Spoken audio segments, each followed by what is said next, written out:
अस्सलाम वालेकुम वरहमतुल्लाहि वबरकातुहू। कैसे हैं आप तमाम दोस्त? उम्मीद करते हैं कि ठीक होंगे। तो बहुत सारे दोस्तों का ये सवाल होता है कि सऊदी में आने के लिए किन किन चीज़ों की ज़रूरत होती है और कैसे आया जा सकता है। तो इन्हीं सब मुद्दों पे इन्हीं सब बातों पे मैं आज बात करने के लिए आया हूँ और बताने के लिए आया हूँ कि सऊदी में आने के लिए किन किन चीज़ों की ज़रूरत होती है। तो सबसे पहले आप हमारे चैनल पे अगर नए हैं तो हमारे चैनल को सब्सक्राइब कर ले और बेल आइकन को भी दबा दे, ताकि जो भी मैं वीडियो इस प्रकार की बना के डालूँ वो आप तमाम दोस्तों तक बहुत जल्द मिल सके। तो चलिए दोस्तों, मैं शुरू करता हूँ और बताता हूँ कि सऊदी आने के लिए किन किन चीज़ों को आपको चेक करके आना चाहिए और किन किन चीज़ों से बचना चाहिए।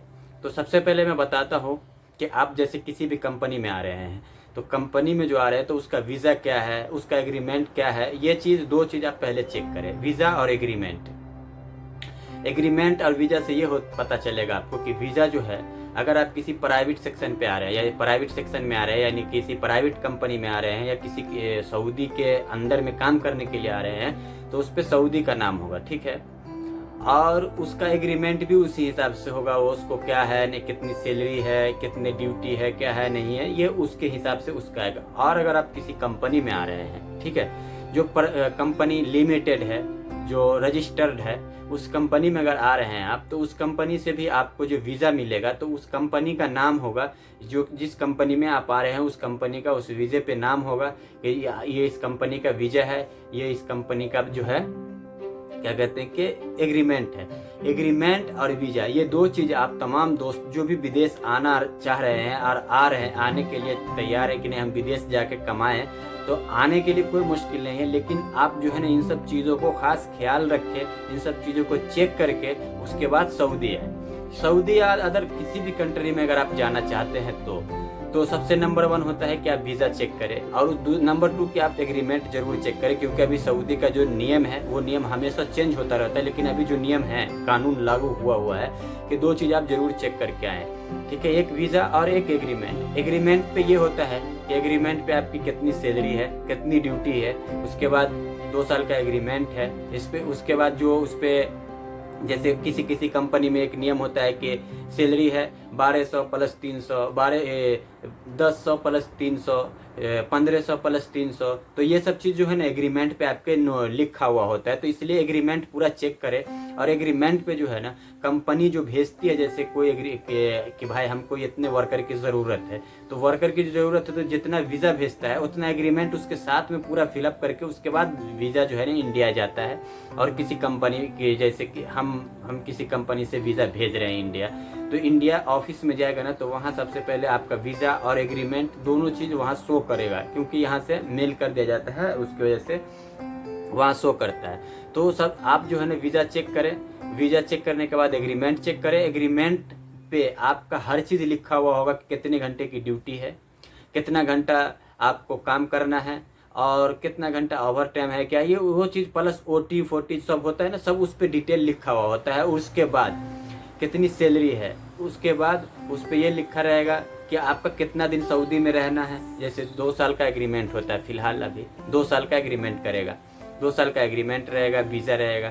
तो ये सब चीज़ को चेक करें। और नंबर 2 कि वीज़ा आपका किस चीज़ का है वो भी उस पर लिखा रहेगा। आप जैसे आ रहे हैं, मान के चले कि आप ड्राइवरी में आ रहे हैं, तो उसका वीज़ा जो होगा ना सवाया खास का होगा। सवाया खास का मतलब होता है ड्राइवरी का वीज़ा होता है। तो ये ड्राइवरी का जो वीज़ा होता है, ये कोई पर्सनल सऊदी आपको सवाया खास के लिए, जो पर्सनल यूज़ के लिए ड्राइवर चाहिए होता है, वो आदमी सवाया खास का वीज़ा भेज के आपको मंगाता है। और जैसे आप आ रहे हैं इलेक्ट्रिकल के काम में, इलेक्ट्रिकल का जो काम होता है उसका जो वीज़ा मिलेगा आपको, उस पे लिखा हुआ होता है कहरबाई, यानी कहरबाई का मतलब यहाँ पे इलेक्ट्रिकल हो गया। इलेक्ट्रिकल का वीज़ा पे कहरबाई लिखा रहेगा, तो ये चीज़ चेक कर ले। नंबर 2 कि आप जो है आ रहे हैं तो यानी कहरबाई के वीज़ा पे आ रहे हैं, ठीक है। एग्रीमेंट भी आपका कहरबाई, उस पर एग्रीमेंट पे भी लिखा हुआ होगा किस काम में आ रहे हैं। तो वो दोनों चीज़ जब हो जाएगा तो यहाँ पे जब आएंगे ना तो उस आपको ये समझ में आया कि नहीं भाई मैं इलेक्ट्रिकल के काम में आया हूँ और मेरा वीज़ा भी इलेक्ट्रिकल का है, तो काम आपको दूसरा नहीं मिलेगा, ठीक है दोस्तों। तो इन सब चीज़ों को खास ख्याल रखें। जैसे आप प्लम्बर के काम में आ रहे हैं तो उसमें सब्बाक लिखा रहेगा, एसी के काम में आ रहे तो एसी टेक्नीशियन होता है, बहुत सारा जो भी काम का होता है ना वो उसी काम से रिलेटेड वीज़ा भी होता है। जैसे आप अपने यहाँ जैसे देखते हैं ना ईंट लगाने वाला, उसको राजमिस्त्री बोलता है, तो यहाँ पे बनना बोलता है। तो अगर कोई राजमिस्त्री के काम में आना चाह रहा है, तो मेसन के काम में आना चाह रहा है, तो बनना लिखा रहेगा। तो बनना से यानी कि आप यानी इसके राजमिस्त्री का जो भी काम होगा आप उसको इस हिसाब से आप कर सकते हैं। जैसे आप अपनी यहाँ देखते होंगे सेटरिंग का काम करता है, सेटरिंग जैसे घर का छत का सेटरिंग होता है, तो सेटरिंग के काम करने वाले को यहाँ जो है नज्जार बोला जाता है। तो नज्जार का वीजा है। अगर आप नज्जार के काम में आ रहे हैं या क्या कहते हैं मेसन के काम में आ रहे हैं, तो उसमें जो है ना बनना लिखा रहेगा। और सेटरिंग के काम में अगर आप आ रहे हैं तो उसके वीज़ा पे जो है नज्जार लिखा रहेगा, क्योंकि आप यहाँ सेटरिंग के काम में आ रहे हैं। तो नज्जार का वीजा है, तो नज्जार के काम पे आप आ रहे हैं, देख के चेक करके उसके बाद आइए, ठीक है। उसके अलावा है जैसे आप स्टील का काम कर रहे हैं, स्टील अपने इधर स्टील का काम को जो है स्टील फिक्सर इंग्लिश में बोलता है, स्टील फिक्सर। लेकिन वही वीज़ा अगर आप सऊदी के लिए आ रहे हैं तो उसी वीज़े पे लिखा रहेगा हद्दाद। तो ये सब चीज़ चेक करके आए मेरे दोस्तों, क्योंकि आप जो है यहाँ पे आ जाइएगा, बाद में वहाँ से तो बोल के एजेंट आपको भेज देगा कि आप इस काम में जा रहे हैं, यहाँ पे आने के बाद दूसरा काम दे देता है। तो इन सब चीज़ से बचने के लिए जो है ना पहले आप वहाँ से पूरा वेरिफिकेशन करें, किसी अच्छे ऑफिस से कांटेक्ट करें ना। ऑफिस तो बहुत सारी है, लेकिन रजिस्टर्ड ऑफिस जो होती है ना वो 2-4 होती है, 5 होती है, ज़्यादा ऑफिस नहीं होती। लेकिन उन्हीं का छोटा छोटा ब्रांच जैसे कॉन्ट्रैक्टर सब होते हैं ना, उसी प्रकार से कॉन्ट्रैक्टर सब अपना अपना छोटा छोटा ऑफिस खोल के काम करते हैं और लोगों को फंसा के यहाँ पे भेज देते हैं। तो इसलिए कहीं भी काम कराए ना रजिस्टर्ड ऑफिस देखें कि कौन सी ऑफिस रजिस्टर्ड है, उस ऑफिस में जाएं, काम कराएं और जो भी वीज़ा दे आपको उस वीज़े को अच्छे से चेक करें। आमिल के काम में अगर आप आना चाह रहे हैं तो हमारे हिसाब से तो आमिल के काम में बिल्कुल ना आए, क्योंकि आमिल के काम का जो मतलब होता है ना आपकी यानी थोड़ी भी वैल्यू नहीं रखेगा। आमिल का काम का मतलब हो कि आपको कोई भी काम आएगा ना उसमें आपको लगा देगा ले जाके। तो हमारे हिसाब से मैं अपनी राय दे रहा हूँ कि आप लोग आमिल के काम में ना आए, आप आए तो कोई भी ट्रेड के काम में आए। ट्रेड का मतलब होता है आपका एक बेस हो गया वो, ठीक है। आप उस बेस के मुताबिक आप कंपनी के फोरमैन से, इंजीनियर से, सुपरवाइजर से आप बोल सकते हैं कि नहीं मैं इस काम में आया हूँ यही काम करूँगा। लेकिन अगर आप आमिल के काम में आ जाएंगे तो फिर आप बोलने के लायक नहीं रहेंगे, क्योंकि आप आमिल के काम में आए आपको कहीं भी लगा सकता है। इसीलिए ज़्यादातर कोशिश करें कि हम ट्रेड के काम में आए, चाहे वो किसी भी काम का हो। जैसे पेंटर का वीज़ा हो गया तो पेंटर को बोया बोला जाता है या अरबी में बोया। तो अगर कोई पेंटर में आ रहा है तो उसके वीज़ा पे बोया लिखा रहेगा, ठीक है। तो ये सब चीज़ चेक करके आए भाइयों, क्योंकि यहाँ पे आने के बाद जो है ना आपको जैसे आप आ गए यहाँ से वीज़ा, तो यहाँ से गया कि भाई आप ड्राइवर के वीज़ा पे मान के चले कि आप आमिल मंजिली के वीज़ा पे आ गए। घर में काम करने के लिए आमिल मंजिली का वीज़ा होता है, तो ये वीज़ा सऊदी यहाँ से भेज दिया और आप बिना देखे सुने आप आ गए।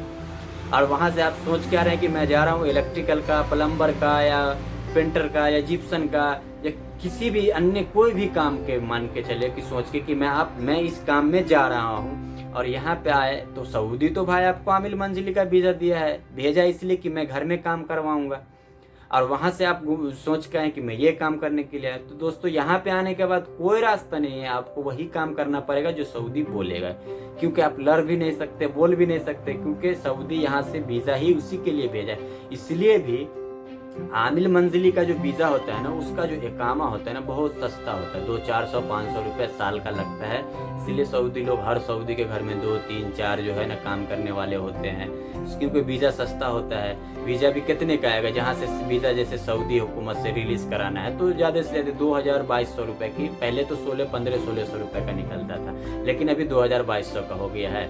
और हम क्या करते हैं पूरा इधर से काम करा के जैसे होता है वो पूरा काम लेते होते यानी 3000 के अंदर में वीज़ा इंडिया जाता है, वहाँ पे से आदमी काम करा के बाद में यहाँ आ जाता है। तो इसीलिए हर चीज़ चेक करके आए विदेश आ रहे हैं तो, क्योंकि मैं देखा हूँ बहुत सारे लोग फंसे हुए हैं। अभी यहीं पे कंपनी में काम हो रहा है, ये नेपाल के हैं कुछ लोग, वो बोलते हैं 1000 रुपये सैलरी है, ओवर टाइम करते हैं 4-4 घंटा 5-5 घंटा, तब जाके कहीं 1500-1600 रुपये सैलरी आती है। और काम क्या भाई पूरे दिन धूप में इधर से उधर करते रहने का है। तो ये चीज़ सब चेक करके आए। तो चलिए, अगर वीडियो मोटिवेशनल लगे, अच्छी लगे तो प्लीज़ हमारे वीडियो को लाइक एंड शेयर, और मेरे यूट्यूब चैनल पे अगर नए हैं तो प्लीज़ यूट्यूब चैनल को सब्सक्राइब कर ले और बेल आइकन को भी दबा दे, ताकि आने वाली जो भी वीडियो की नोटिफिकेशन हो वो आप तमाम दोस्तों तक बहुत जल्द मिल सके। चलिए मिलते हैं फिर किसी नेक्स्ट वीडियो में, तब तक के लिए अल्लाह हाफिज़। अपनी दुआओं में याद रखना।